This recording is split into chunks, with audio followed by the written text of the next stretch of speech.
bulb in your head. Yeah. Let's say I'm the greatest drafter. Let's say I have a time machine, and I actually already know who the All-Stars are. Okay. And they're on my big board, and I go, I got 4 All-Stars in this draft, 3 role players. And I pick 8th. Well, shoot, I got to hope one falls to me. Okay. If I pick 2, I got a much better chance of getting my guy. Right. And that's all I want to do is have a much better chance of getting my guy. But here's the overall point that I'm going to make to you. Do you know why I feel so much better with this current regime? Because I feel like just about any guy could be a Dwayne Casey guy. Because Dwayne Casey gets the most out of players. And Jim, let me be blunt with you. Please. We both agree, or the scouts, everyone seems to think the Pistons will be looking for a small forward shooting guard type of player. Right? Okay? You're at the end of the lottery. You're talking about the difference between, and let's say you've got pick 11, right? Which would be a nice jump up from where they would be if they sneak in, yeah? Yeah. The current projected 11th pick is Nasir Little. Yeah, the Small forward out of North Carolina. Uh-huh. Tell me the big difference between him and Romeo Langford, who the Pistons are projected to take. At, what is that, 15? At 17. 17. Okay. There's not much. So Drew, here's the thing I need to make sure this is clear. Yeah.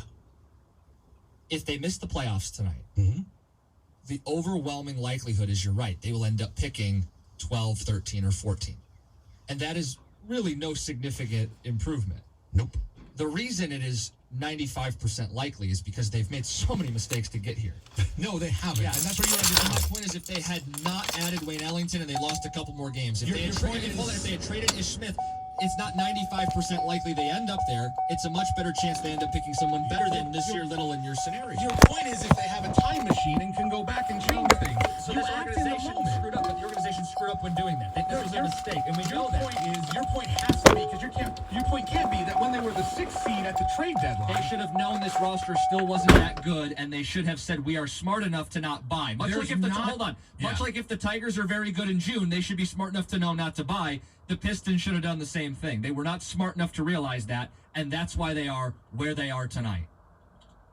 Jim, there is not a team in any professional sport in existence that when holding on to any seed in the playoffs would then tank and lose out of the playoffs. Let me ask you this question. If the Tigers are in the wild card race in June, what do you want them to do? Keep playing baseball. You want them to buy? No, because the Pistons added. They added Wayne Ellington. They added a guy at the vet minimum. Should the Tigers add anybody? If they trade someone away, yeah, because you have to fill the roster.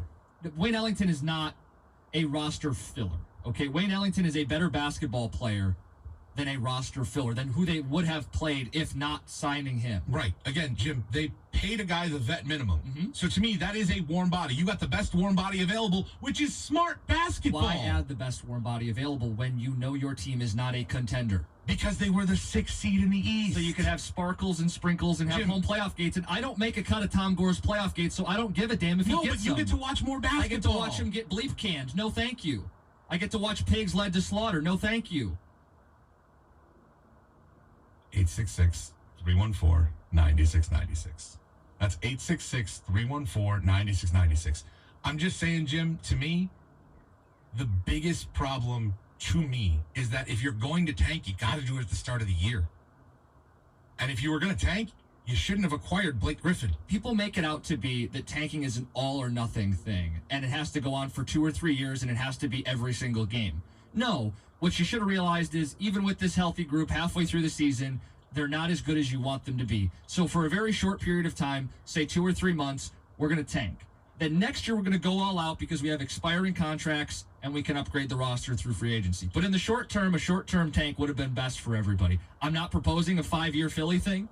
I'm not proposing from game 1 to game 82. I'm saying there should have been an adjustment, and they miscalculated, and now they're in a position today where their options are 7 seed, 8 seed, or miss the playoffs and have a bad pick, and all those options are awful. And I don't know how you're putting nothing on management for having 3 awful options going into tonight's game. Because I disagree with you that they're awful options. You think the 7, the 8, and the bottom of the lottery are all good spots? Again, I'm saying based on what this team has been, based on where they were when they made choices, I feel like management along the way made the right choices. Blake being not 100% for arguably, the past month, affected those choices. But why didn't they know without Blake they wouldn't be any good? I think they did know. So then why'd they do what they did? Because you try to win basketball games. I don't understand. No, There's an echo in sometimes you have to lose the battle to win the war. And the Pistons have here. I said, no, understand we what want Mike to tweeted. win. Give Mike credit on Twitter. But it's another analogy that I had, the one step back to two steps forward. Sometimes you have to do that. All right, we got to take a break. Okay, we are late for a break. Phone lines are full. Yeah, we actually can't take any more, but try because someone's going to hang up. 866-314-9696, Coppercraft Distillery Hotline, Big Drew and Jim. Hey guys, what's going on? It's Big Drew here from my friends at Xfinity and Comcast. And let me tell you something. They have made my life simple, easy, and all